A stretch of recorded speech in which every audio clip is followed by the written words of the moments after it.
Welcome to the Power in Motion podcast, the show for women who want to develop a kinder relationship with their body so you can feel healthy, happy, and confident without restricting food, doing torturous exercise, or constantly worrying about the number on the scale.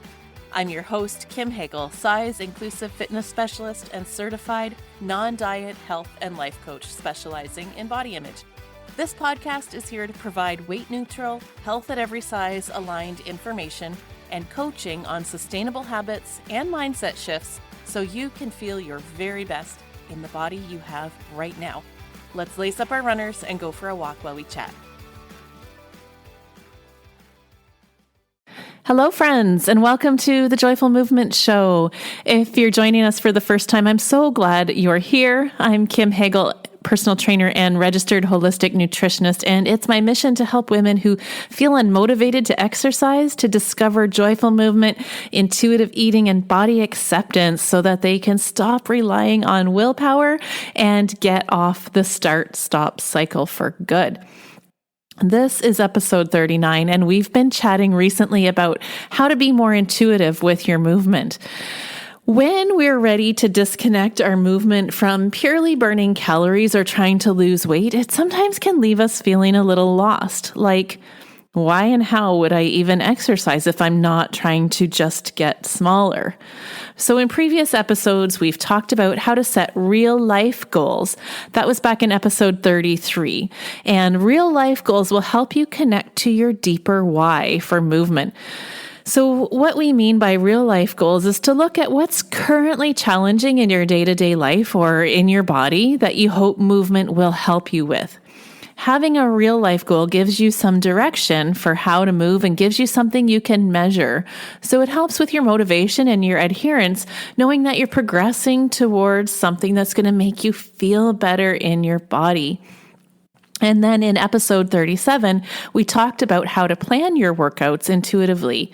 We talked about planning the time that you're going to care for your body through movement as non-negotiable, but then having flexibility for the what or the how within that time so that we can then tune into our body's needs and choose movement that supports where we are at in the moment. You'll remember my 3 favorite questions that I have my clients ask at the start of every movement session. Those are, how do I feel today? How do I want to feel? And what does my body need in order to get that feeling? So that's how we choose what type of activity we're going to do for how long and how intense. But sometimes that third question is where we can get a bit stuck. Often we don't know exactly how to meet the needs of our body. We simply don't know how to move our body to get towards the desired feeling. For example, let's say today that you've blocked off 45 minutes for your movement and your initial plan was to go to spin class. That's the activity you originally chose that aligns with your real life goal of having more endurance and stronger legs so you can do that bucket list hike this fall. But then you go to do your check-in, you ask those 3 questions and your body says, nope, spin class is not going to work for me today. Either I didn't get much sleep or I just don't think I can handle the intensity or the loud music. It's just not going to work today. Well, then what do you do? And I know for me in my past, it would have been all or nothing. Either I'd force myself to go and push through, tell myself like I'll feel better after, and then I might not, or I'd just skip it and do nothing. And I know I'm not the only one who does this. And then I'd feel guilty and I'd have to try to figure out how I'm going to make up for that missed workout. Or I'd try to justify taking the rest day, but I'd feel antsy, like I should be doing something. What we often forget in that moment is that there are infinite ways to move your body. It doesn't just have to be go to spin class or rest. Those are only 2 options of the 1,000 that are available to you. Maybe you also consider lowering the intensity that you work at during class, but even still, there's so much more that you could choose. But I find that many people, myself included in the past, we can get kind of pigeonholed in the types of movement that we do. For example, we might say, well, I run, I lift weights, I go to spin class, and sometimes I do yoga. And that's it. Why do we do this? Well, I think it goes back to diet culture and engaging in exercise just for the sake of burning calories and achieving a certain physique. In my past, I never would have even thought to swap that spin class for yoga or for a walk, because in my mind, it wouldn't have been good enough. So inside my program, Discover Joyful Movement, the way that I teach my clients to prepare for those moments and to feel equipped to respond to their body's cues is by building what I call a movement toolkit. I have them start experimenting with lots of different kinds of activities so they can build an inventory of things that they enjoy and can pull from this list every time they go to move their body. I compare it to having a recipe box of your favorite go-to meals that you like to eat, a list of tried and true things that you can pull from depending on what you're in the mood for or have the time and energy for. Your toolkit could include structured workouts at home or in a gym, with or without an instructor. It could include outdoor activities like walking, running, swimming, cycling, or sports of any kind, or water sports like kayaking, paddleboarding, windsurfing. The sky is the limit. The more activities you can include, the better, so that you have a wide variety of options to choose from. Varying levels of difficulty, varying ways to move, some that build strength, some that get the heart pumping, some that help with restoration and relaxation, and some that help with mobility, so that no matter your mood or time available, you'll be able to choose something that would provide what you need on any given day. So what are the steps to build a movement toolkit? Well, step 1 is go back and consider your real life goals. Are you wanting to get stronger so you can carry your kids around?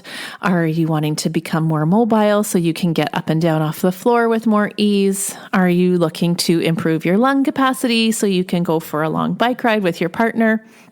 Think about what you're looking to get out of your movement practice. And then step 2 is think about, what do you like? What kind of environment do you prefer to do your movement in? Do you like to be indoors or outdoors, in a group or by yourself? Do you like to participate in sports? Do you like the idea of a structured workout, or do you prefer freestyle movement? Do you like to have an instructor, or do you prefer to do your own thing and be self-led? Do you like going to a class? And do you like that to happen online or in person? So just think about that and be honest about the type of environment you enjoy and would feel comfortable moving in. And maybe there's more than one. Then step 3, within your preferences, what kinds of activities do you like doing? What kind of sports do you like? Do you like soccer, basketball, volleyball, water polo? If you like indoor or outdoor activities, what kind? Do you like to work out in a gym, or do you prefer to work out on your own? Do you like to go to classes? If so, what kind of classes? Do you like yoga? Do you like Pilates, Zumba, step class?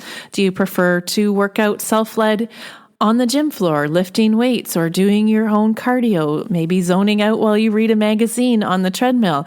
Do you prefer to be outdoors, enjoying nature?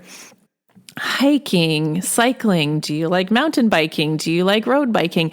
Make a long list of all of the different things that you might like to do, and don't limit yourself to just working out.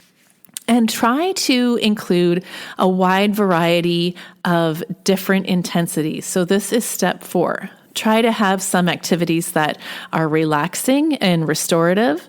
Try to choose some that directly relate to your real life goals.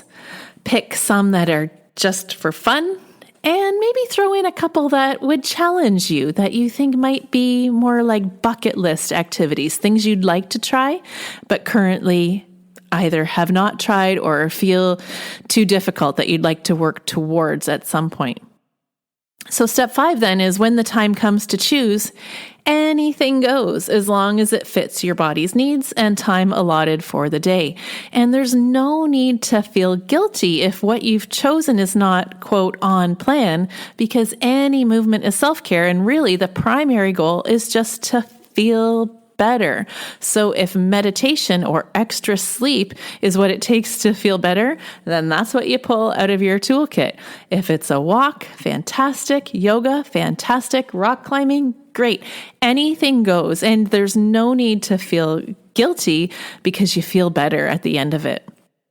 Now, I realize as I say this that I'm making the assumption that you've already got some activities you enjoy and a baseline knowledge about how to move your body in accordance with your goals and or a willingness to experiment.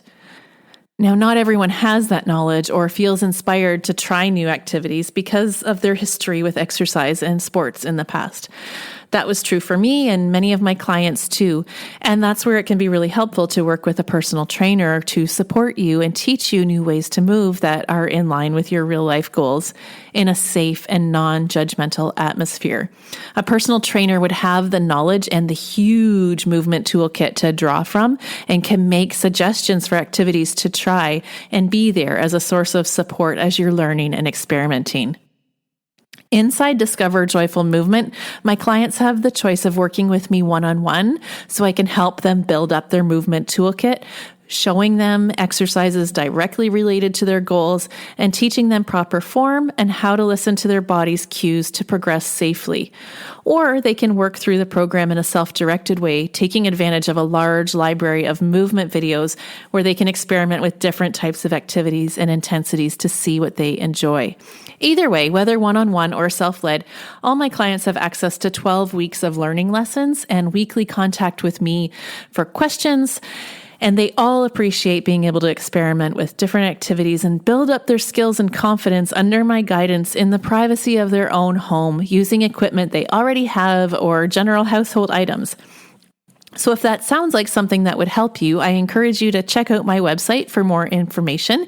It's www.radiantvitality.ca/discoverjoyfulmovement.